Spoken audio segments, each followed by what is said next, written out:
Is this the healthiest tea in the world?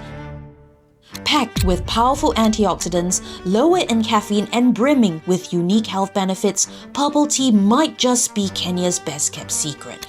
But there's more to the story than what's in the cup. From the lush, high-altitude fields of the Nandi Hills to the hands that bring it to life, I'm here to discover what makes purple tea so special, following it from the bush to the factory and even trying to make some myself. This is Leave the Cup. So could this be the healthiest tea in the world? Let's find out.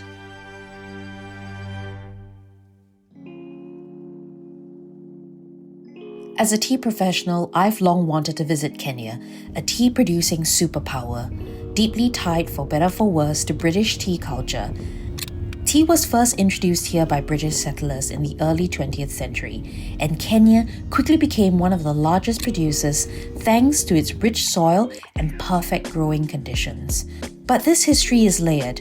Colonial plantations flourished on the backs of Kenyan labor, and whilst independence reshaped the industry, echoes of that past remain visible today.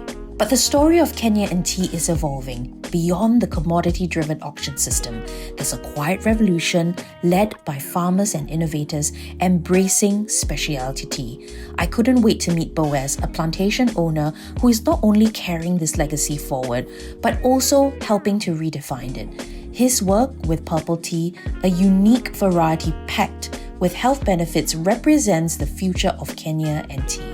And I was eager to see it all firsthand. Hi. Hey, Boaz. How are you?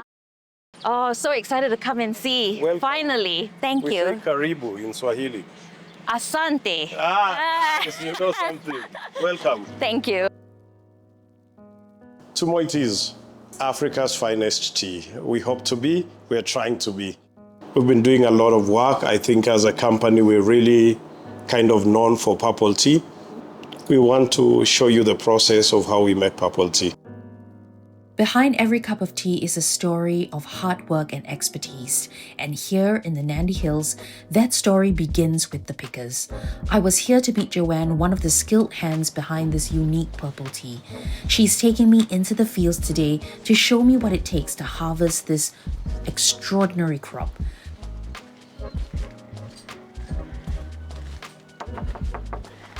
Hello, Joanne. Oh, nice to see you. Can I come to work with you today? Yes. Come, let's go pick some tea. Purple tea thrives in these high-altitude hills where the combination of rich volcanic soil, cool nights, and abundant rainfall create the perfect environment for its vibrant leaves.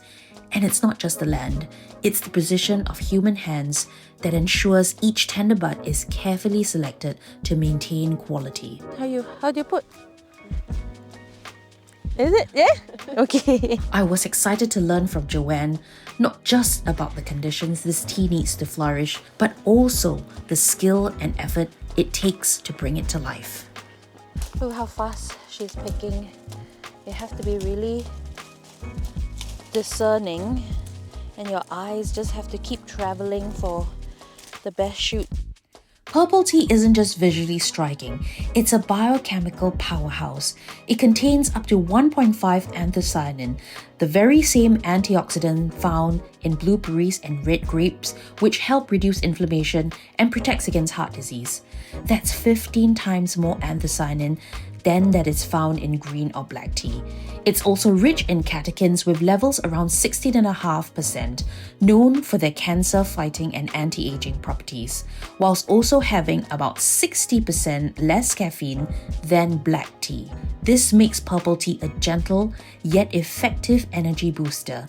And when it comes to polyphenols, purple tea boasts 10.8%, helping to combat cognitive stress and support overall health. These numbers place it firmly in the league of superfoods, rivaling even some of the most celebrated health products. Could it really be the healthiest tea in the world you can have? In 10 minutes, we've both picked tea leaves. Let's see how much I got and how much she got. Oh my God, clearly I would not be paid well as a tea picker. My talent lies elsewhere. After just a few hours in the fields, it was clear I had a lot to learn. Joanne's skill and speed were humbling, the reminder that every leaf in this basket represents generations of knowledge and effort. It's quite a bit different. But tea is more than a crop here. It's woven in the fabric of families, communities, and histories. Each leaf carries with it a story of resilience, innovation, and connection. I wanted to hear a bit more of Boaz's story, whose journey with Tumoi teas is deeply rooted in his family's legacy. The story of Tumoi is a story between my father and I. He worked in the tea industry all his life. Okay. He worked here there's a big multinational company here, and he was a tea manager in the factory for about 40 years or something. So I was basically born and raised in a tea farm. At some time, I chose to try tea processing, and that's where him and I sat and thought, how else can we process tea differently? Unlike the CTC that he had been doing. And that's where we came up with the idea of orthodox teas and specialty teas. So Bernardine, you look at that little structure there. Yes. That was really the first Tumoi tea factory.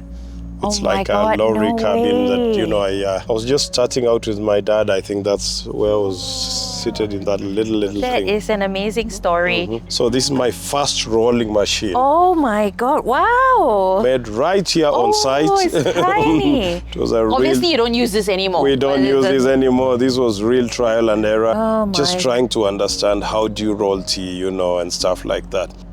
This is my mom's cooking pot that I kind of wow. cut the bottom off.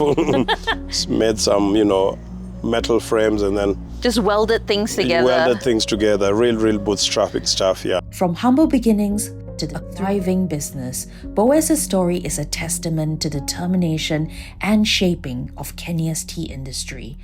At the heart of this transformation is purple tea, a crop that is not only redefining Kenyan tea, but also creating new opportunities for farmers and producers alike.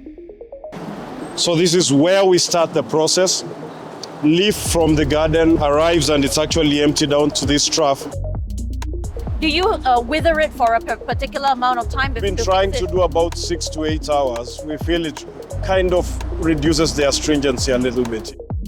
Purple tea is really heat sensitive. So any heat process is actually not good for it. So the less you can do, the better. You'll see him so many times checking that, smelling it, looking at it, then he will throw it in back until he really feels it's time to go. Temperature of fixation is at what degrees? So ideally, you want to fix this leaf at about 80 degrees Celsius if you could. It would be very nice. I know this purple color is given off by a substance called anthocyanin. That's right. Now tell us what the health benefits of anthocyanin is. Anthocyanins are the stuff you'd find in all these purple fruits like grapes and stuff like that, blueberries, and very good for your body. And the antioxidant capacity in it is really good. So that's really what we want to really retain as much as possible in the purple tea leaf. Does the anthocyanin affect the flavor of purple tea? I would say yes, because it doesn't taste like the other cultivars, So I think that anthocyanin has a different flavor profile, which can be very sweet when you get it really well processed, yeah. It smells gorgeous, almost like homemade biscuits. Especially when it's fresh and just ever so slightly warm. A whole bag of it, it's just makes me really hungry. Well, it's an upgrade to your cooking pot. Oh, you remember that tiny little pot, yeah. This is a big upgrade from that now. This is so exciting to be in a purple tea factory, one that is doing it really well. Purple tea is gaining a lot of popularity because of its high antioxidant content. And watch this space, because I really believe there's a future for purple tea. Processing purple tea is both a science and an art, one that Boaz and his team have perfected over the years of trial and error. Now it is my turn to get hands-on and see how delicate and precise this craft really is. So we've done the hard work plucking the tea. Now's my favorite part. I can't wait to make purple tea. Shall we start? Just tell me first, what is the best type of tea to make with purple leaf? Ideally, we want to maintain the color. We really want to get the purple liquor in the cup. So it's more of a green tea processing style, really close to a green tea processing style. We're going to have to do some steaming, halt any enzyme action from taking place. Roll. Remember, today we are making limousine treated purple tea, very, very fine everything. So it's miniature, but really gives very good quality tea. Yeah, it's very much like spinach, steaming spinach. And the smell is better than spinach. It's green, but there's a little bit of a floral note, which really makes this plant unique. And is there a reason why you steam rather than pan-fired, like other green teas? We've done both ways, steamed, blanching, pan frying. All will work. I think it's really getting now what's giving the best. If you don't steam tea and you try to roll it, it breaks like that. Yes. But when you try roll this now, There we go. Magic happens. that's the difference. So this actually, by steaming it and then putting it in a hot bit, what you're doing is actually increasing its elasticity, isn't it? Yes, though our intention was obviously initially make sure that there's no enzyme activity going on, then also, yes, it really, really improves its elasticity. There is a difference. I can see the quality of your roll. So I think we're almost there. Manu, wouldn't lie, has helped me quite a bit. This rolling business isn't easy. So now we leave it to dry on these beds. Yes. Just hot beds for how long? Maybe 1.5 hours. 1.5 hours before it's really dried and ready to drink. Yes. Is that correct? Yes. So you literally could make purple tea in the morning and sip it in the afternoon. Yes. From leaf to cup, this is leaf to cup. From the fields to the factory, from tradition to innovation, Kenya's tea story is evolving, and purple tea is at the heart of that change. It's more than just a new variety. It's a symbol of craftsmanship, resilience, and the future of speciality in this region. Experiencing it firsthand from picking to processing has been a reminder of that skill, patience, and passion that goes into every cup. And as the world takes notice, one thing is clear: Kenya's finest teas are only just beginning to make their mark.